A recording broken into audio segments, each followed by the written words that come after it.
Look, today is pretty amazing actually. We're sort of filled with some incredible leaders in amongst this group that you're about to hear from. Let me put my glasses on. All right.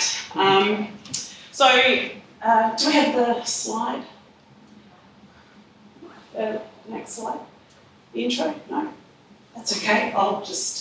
It's just so, well, you're going to see them anyway, you don't need to. So today's conversation is very much about nature-based seafood markets, and my favourite couple of words, creative partnerships. All right, so what does that mean to everyone when we talk about creative partnerships? I'm actually really thrilled to be joined by a group of experienced leaders who are really reshaping the way we produce, the way we source, and my favourite, the way we enjoy seafood too, from farm to fork. Okay, so we've got Global Industry Insights Panu. Please come to the stage. If we can put a warm welcome for Panu Boonsong from Thai Union. Feels like this is like an award ceremony. All right, and who we've got next is rigorous sustainability standards with Khun Pla from the Aquaculture Stewardship Council. Here we go, Stewardship Council work. All right, we met this great guy yesterday, didn't we? And his wonderful father, and let's not forget his mother. That's right. We got to meet, for you guys, we got to meet Gun's mother and or the whole family affair too. And when it comes to sea bass farming, we actually know who's the head of the farm, don't we, guys? Yeah. Well, I found that out pretty quickly with the way she was feeding the fish and then generating more air into the water and the standards and whatnot. Gun, please welcome.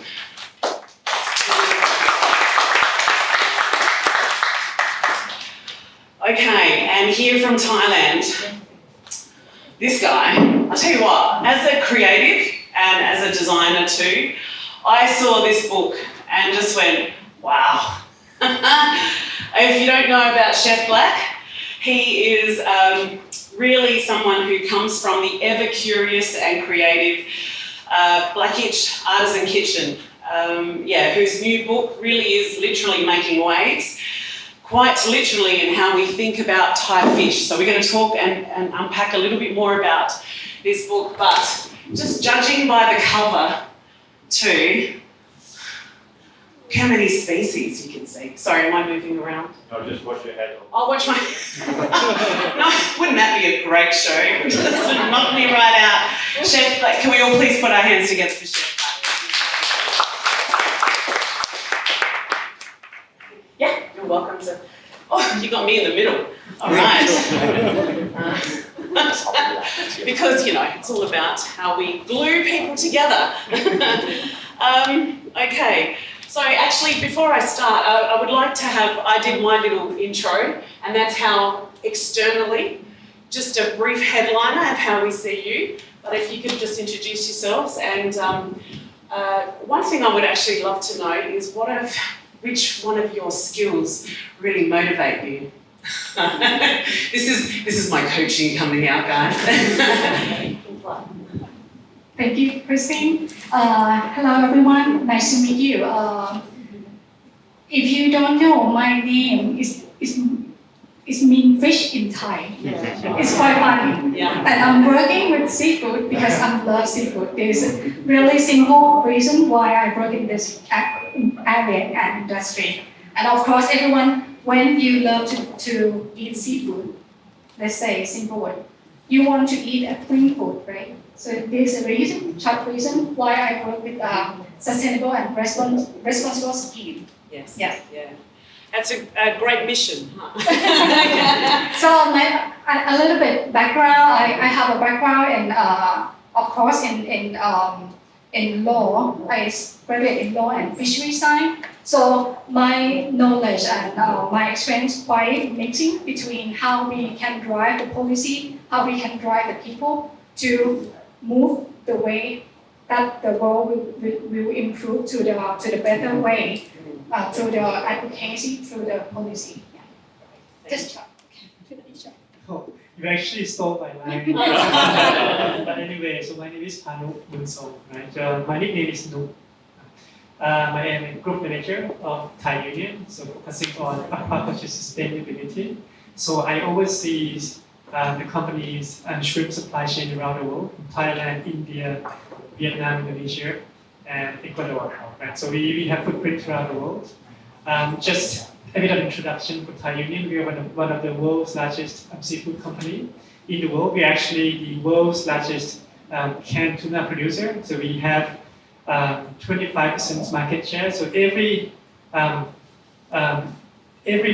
one canned tuna in four is actually have been manufactured from our facilities around the world. So my background a little bit, right? So I studied public policies. So not really related to aquaculture science and all that, but obviously from embedding myself in the shrimp supply chain, the seafood supply chains actually motivates me to do a lot more. Obviously there are problems in every industry for sure, but I see this as close to my heart. My families used to have shrimp farms in Nakhon Si Thammarat as well. So I think this is sort of motivates me to keep pushing. Yeah. Is it ASC certified? No, not yet. Is it? Look at this. Well, we got some great leaders up here, haven't we? This is what leaders do. They really do set the agenda and make it very specific. And with like 25% market share, it's definitely lots of overcoming challenges, hey, to achieve those sort of metrics. Okay. Now, speaking of metrics, let's get to Mum. No, we don't. But yeah. Hi, good afternoon. My name is Jinnawat Maharao. You can call me Gang. We are a sea bass farm in Chuburi. Yes, and we have. I not like them. I just forced by my father to do the job. Sorry, just kidding. Yeah. But it's true. Okay. That's good. What do you? Can I? Where's the other mic? Actually, that'd be great. What do you love about? What do you love about sea bass? It's delicious. It's delicious. Besides being delicious. Yes, it's delicious. Yeah. That's it. That's just it. All right. We'll unpack some of the food Yes. questions. You've got a esteemed chef right next to you. Okay. Hi everyone. I'm Chef Black from Blackitch in Chiang Mai.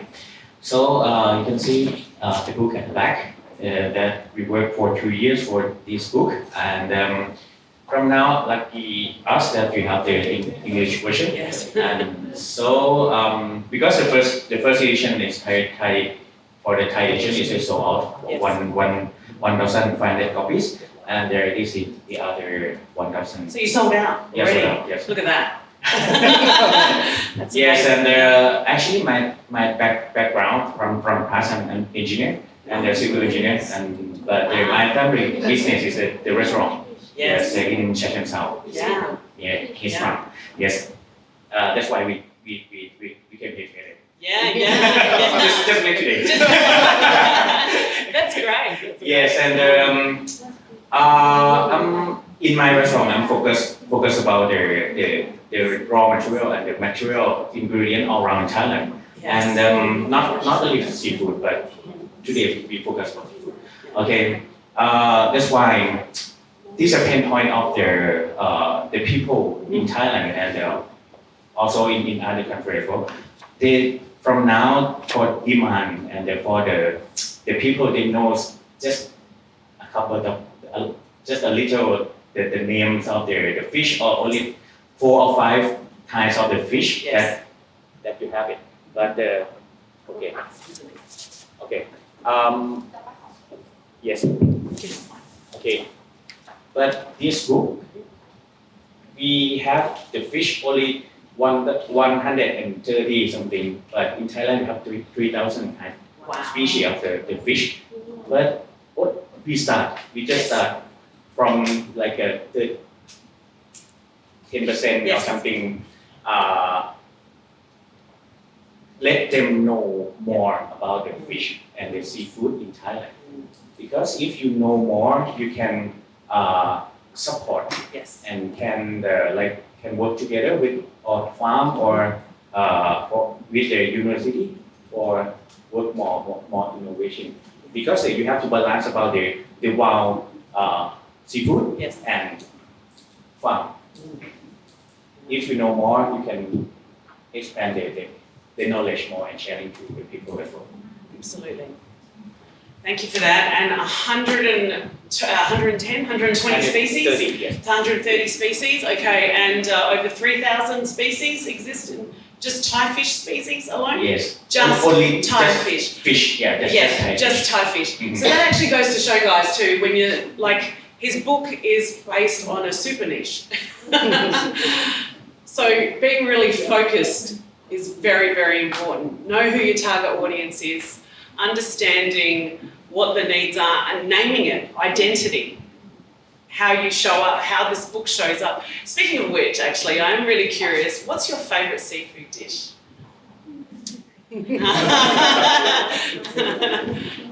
I love the raw fish. Raw fish. Yes. Is it about the texture? Is it just the Depends because Yeah.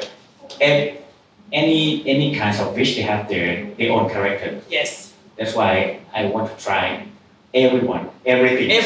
Everything Yeah. and the for me not only for the raw fish and I want to experiment more about the other part of the fish like Yes. the bone, organ, Yeah. scale, and everything. Yeah.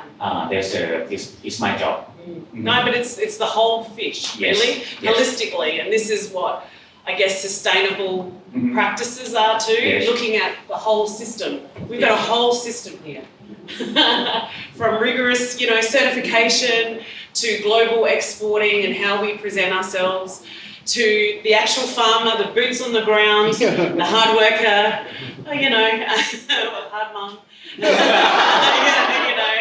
to the brand ambassador, to the person who provides insights and awareness and influence and create impact. So I want you guys to all really think about our startups and innovators, to really think about the innovation that goes into this kind of creative approach. And I love the fact that you're an engineer, because you literally reverse engineer things in your kitchen, I reckon. Yeah. Yes. Yeah. Manage everything. Yes. Yeah. But I have the big boss to manage me. Yeah, of course. We know about big bosses, don't we? Yeah. Speaking of big and global, Panu. I have congratulations, actually. He's like, why? I think you know why. I just read recently that your team and yourself at Thai Union on the it's $150 million in blue financing agreement with ADB, a major step towards sustainable shrimp production in Thailand. Let's put a round of it, talk about some figures, guys, and access to that. What I really want to know is what you guys are looking to do with that money. What kind of innovations, really, from our perspective and nature sort of based solutions, how Thai Union sees that. Absolutely. So I think first of all, I'd like to express how it was working with ADB. It was really nice, but obviously ADB being a development bank, obviously lots of bureaucracies and obviously lots of paperwork. I've probably read 500 or more pages of documents just to get that deal done throughout the process. But it was a learning experience for sure. And we were really grateful for ADBs and the partner banks to support in this loan, right? So we're looking at 150 million, so 5 billion Thai baht to support Thai Union to work towards our responsible aquaculture goals, right? So the question would be from you, Christine, what the money is going to be used for. So that the money is going to be used for the procurement of sustainable, of responsibly produced shrimp in the Thai unit supply chain. And what I mean is by responsible is that the shrimp that is certified by GSSI accepted schemes, for example, Aquaculture Stewardship Council (ASC), we're talking about BAP, basic aquaculture practices, or if the shrimps are not certified by those certifications, they have to be in a credible aquaculture improvement project. So here, we will use the monies towards the procurement of the sustainable, responsible shrimp. So having that policy background, you're used to reading a lot of documentation, aren't you? Yes, not fun. Not fun. Is that just one of the challenges, I guess, when it comes to a global exporting group?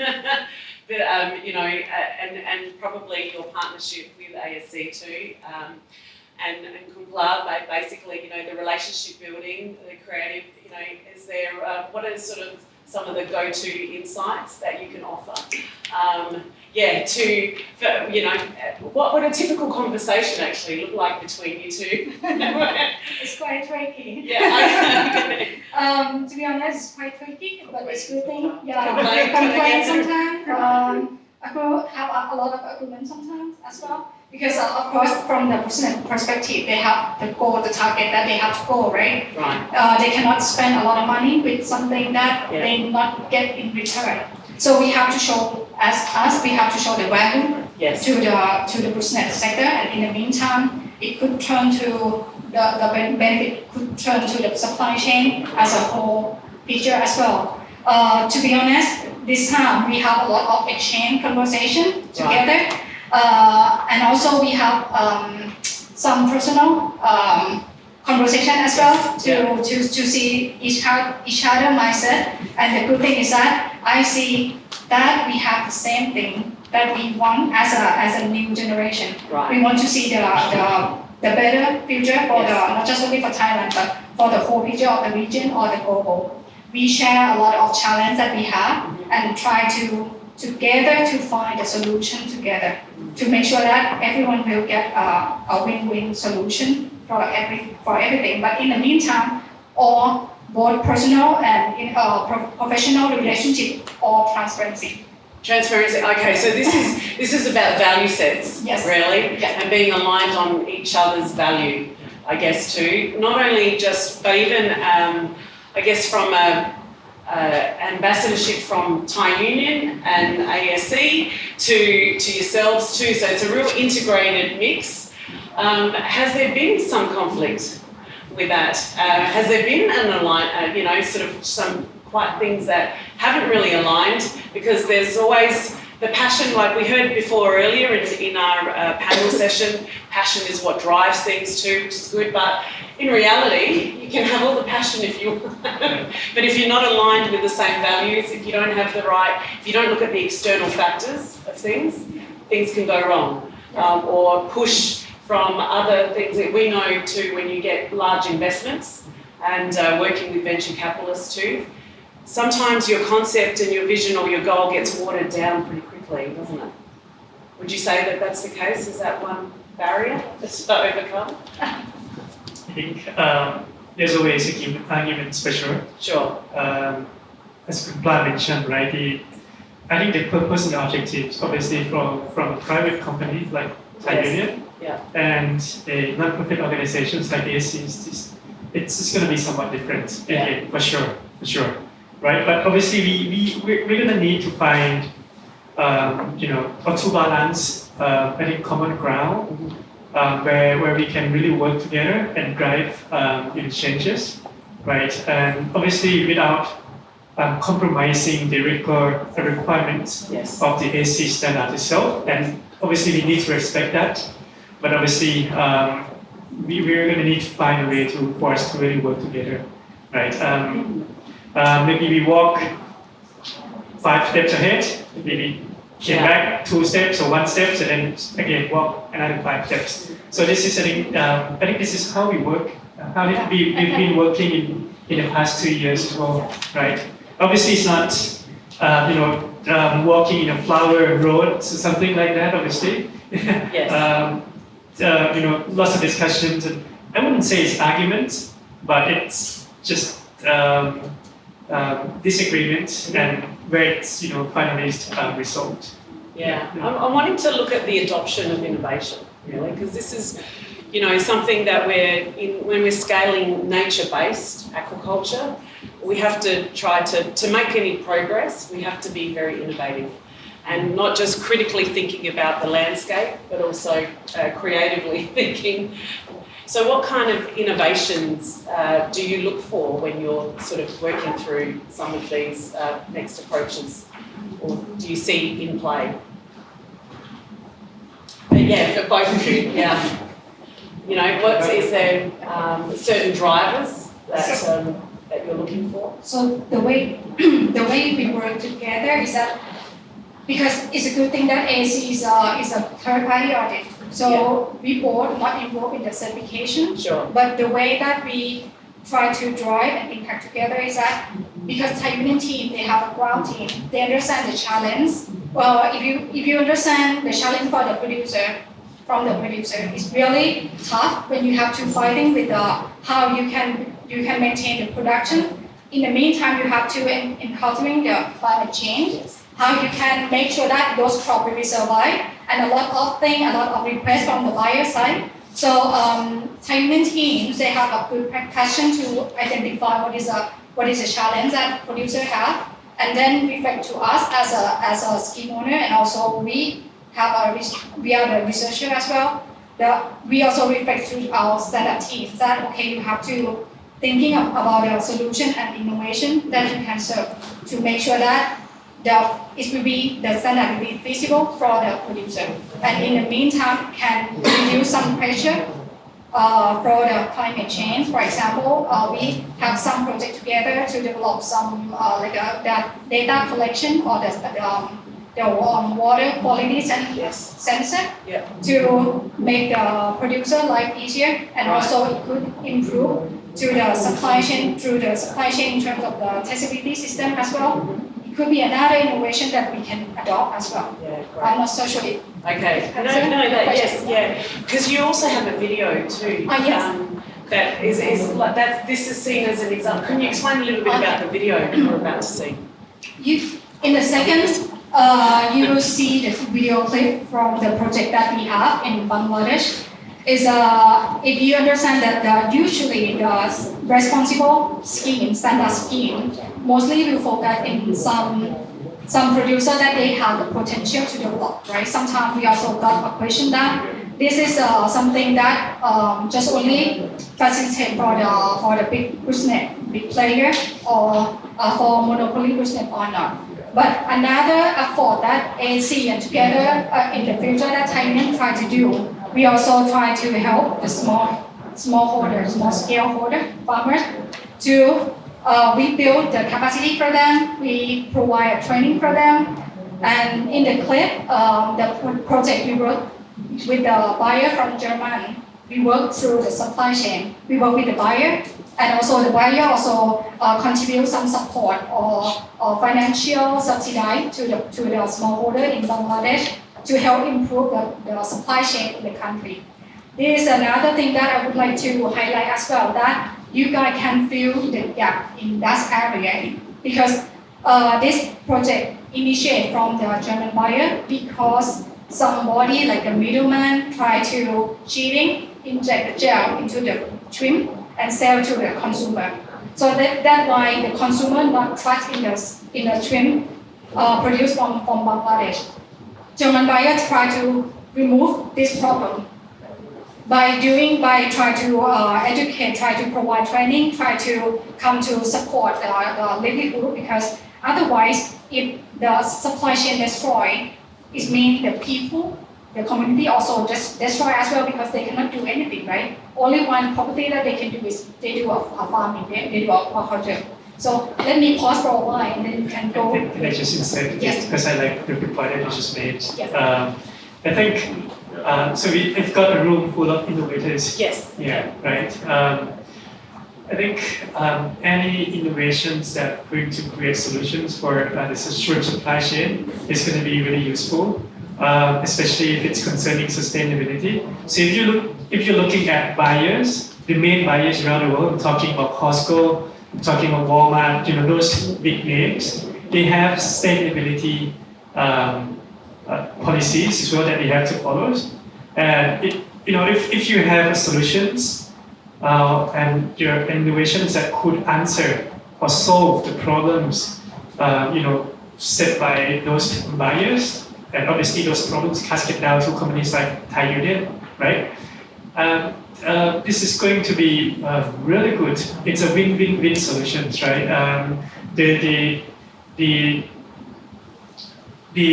problems are solved from the retailer side. You guys get to commercialize your technologies, and the farmer's life a bit easier as well. So I think it's really good. For example, the decarbonizations of the supply chain in